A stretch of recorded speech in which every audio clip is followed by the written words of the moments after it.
was ordained a priest, we were vested also. So it's like bringing back the memory. Are you going to be a priest, Kevin? No pressure. No pressure. Okay. Right. You have a girlfriend here? No pressure. And where's the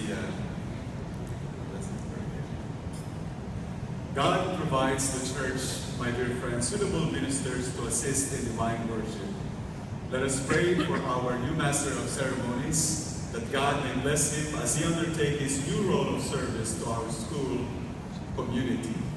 And I will invite each and every one of you to please reach out your hands towards Kevin. God of glory, your beloved Son has shown us that true worship comes from humble and contrite hearts.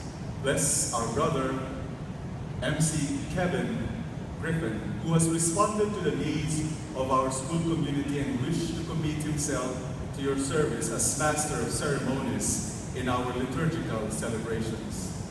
Grant that his ministry, together with all the altar servers, may be fruitful and our worship pleasing in your sight.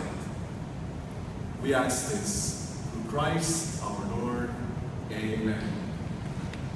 And may the mighty God bless you, the Father, the Son, and the Holy Spirit. Amen.